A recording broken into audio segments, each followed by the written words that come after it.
လူတဘာဝကိုနားလဲစီမဲ့စိတ်ပညာရှုပ်ချက်များကျွန်တော်တို့နေ့စဉ်ထိတွေ့ဆက်ဆံနေရတဲ့လူတွေဟာဘာကြောင့်ဒီလိုပြုမှုတာလဲဘာကြောင့်ဒီလိုဆုံးဖြတ်ချက်တွေချတာလဲဆိုတာတင်တွေးဘူးပါသလားလူတဘာဝဆိုတာနဲ့နေပြီမဲ့စိတ်ပညာအရာကြည့်မယ်ဆိုရင်တော့ကျွန်တော်တို့ရဲ့လှုပ်ဆောင်ချက်တိုင်းမှာအကြောင်းပြချက်ရှိပါတယ်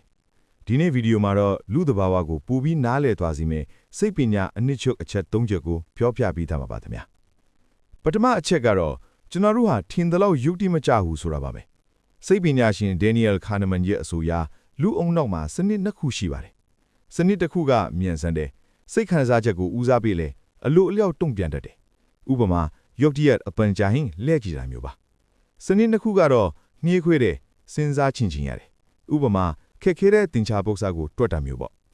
အန်ဂေါစရာကောင်းတာကကျွန်တော်တို့ဟာကိုစဉ်းစားချင်ပြီးဆုံးဖြတ်တယ်လို့ထင်ရပေမဲ့တကယ်တမ်းမှာတော့စနစ်တစ်ခုရဲ့စိတ်ခံစားချက်နောက်ကိုလိုက်ပြီးဆုံးဖြတ်မိတာပိုများနေတတ်ပါတယ်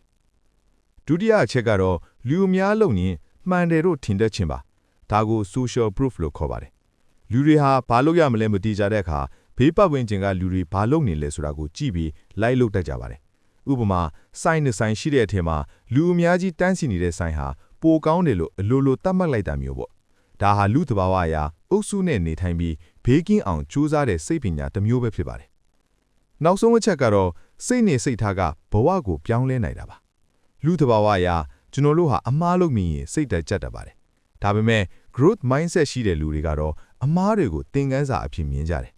ကျွန်တော်တို့ရဲ့အုံနောက်ဟာအသစ်တွေကိုအမြဲသင်ယူနိုင်စွမ်းရှိပြီးအလေးကျင့်တစ်ခုကိုထပ်ခါတလဲတဲ့လုပ်ပေးခြင်းအပြင်လူတစ်ယောက်ရဲ့ပင်ကိုစရိုက်ကိုတောင်ပြောင်းလဲပြနိုင်တယ်လို့စိတ်ပညာကဆိုပါတယ်ချုပ်ပြောရရင်လူသဘာဝကိုနားလေဖို့ဆိုတာကိုယ့်ရဲ့စိတ်ခံစားချက်တွေကိုတတိထားကြည့်ဖို့နဲ့သူတစ်ပါးရဲ့အပြုအမူတွေနောက်ွယ်ကအကြောင်းရင်းကိုစာနာပေးဖို့ကနေစတင်တာပါဒီနေ့ပြောပြပေးခဲ့တဲ့အချက်လက်တွေကတင့်အတွက်အကျိုးရှိမယ်လို့မျှော်လင့်ပါတယ်